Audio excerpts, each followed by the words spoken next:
Good morning class 9. Students, after the topic true solution and suspension, today we are going to discuss about colloidal solution. So students, firstly we will understand about colloidal solution and at the last we will discuss its examples. Okay?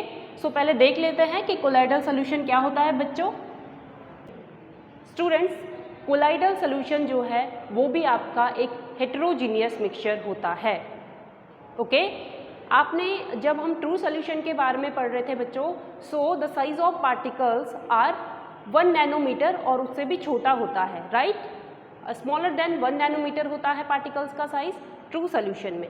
वहीं अगर हम बात करें suspension की तो वहाँ पर जो पार्टिकल्स का साइज़ होता है बच्चों वो होता है 100 नैनोमीटर या फिर उससे ज़्यादा, greater than 100 nanometre. Okay, so if you are talking about colloidal solution, पहली चीज़ क्या है, पहला पॉइंट क्या होगा इसके बारे में, ये क्या है, हेटेरोजीनियस मिक्सचर है और यहाँ पर जो पार्टिकल्स का साइज़ है बच्चों वो आपके 1 नैनोमीटर और 100 नैनोमीटर के बीच का होता है. आप कह सकते हो कि जो कोलाइडल सॉल्यूशन है वो एक टाइप से इंटरमीडिएट है between true solution and suspension. Okay, so 2 point आपके क्लियर हुए. पहली चीज़ कि जो कोलाइडल सॉल्यूशन है वो एक हेटेरोजीनियस मिक्सचर है. ओके, कि पार्टिकल्स का साइज़ जो है वो बिटवीन या बीच का है 1 नैनोमीटर से लेके 100 नैनोमीटर या फिर ट्रू सॉल्यूशन और सस्पेंशन के बीच का. ओके, सो बच्चों आपका नेक्स्ट पॉइंट आप बोलेंगे appear to be homogeneous but actually are not.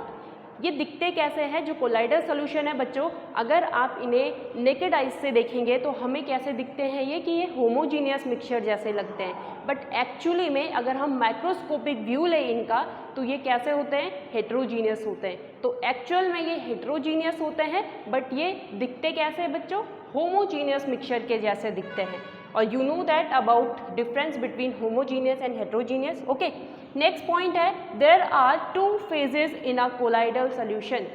Students, when we are discussing about the true solution वहाँ पर हमने देखा था कि जो ट्रू सॉल्यूशन है उसके 2 कंपोनेंट्स होते हैं, सॉल्यूट और सॉल्वेंट. वहीं अगर बात करें कोलाइडल सॉल्यूशन की तो यहाँ पर भी हमारे 2 कंपोनेंट या 2 फेजेस होते हैं, बट उन्हें हम सॉल्यूट और सॉल्वेंट नहीं बोलेंगे. उन्हें हम क्या बोलेंगे, फर्स्ट होता है डिस्पर्जन मीडियम और सेकंड होता है डिस्पर्स्ड फेस. जो डिस्पर्जन मीडियम होता है बच्चों वहाँ पर क्या होता है, वो कंपोनेंट होता है जिसकी जो क्वांटिटी है या जिसका जो प्रोपोर्शन है वो क्या है, ग्रेटर है, ज़्यादा है. ओके, वहीं अगर बात करें डिस्पर्स्ड फेस की तो डिस्पर्स्ड फेस क्या होता है, इसका जो वो कंपोनेंट होता है जिसका जो प्रोपोर्शन होता है वो क्या होता है, कम होता है, लेस होता है. तो हम बोल सकते हैं कि जो कोलाइडल सॉल्यूशन है उसमें जो डिस्पर्जन मीडियम है वो क्या है, वो जो सॉल्यूशन हम पढ़ते थे उसमें जो सॉल्वेंट था ये इसी के बराबर है. वहाँ का जो सॉल्वेंट है यहाँ का डिस्पर्जन मीडियम है. वहीं अगर बात करें वहाँ पे क्या होता था, सॉल्यूट होता था और यहाँ पर क्या होगा बच्चों, डिस्पर्स्ड फेस होगा. Is it clear to you all? So this is all about colloidal solution. Now students we will discuss example of colloidal solutions.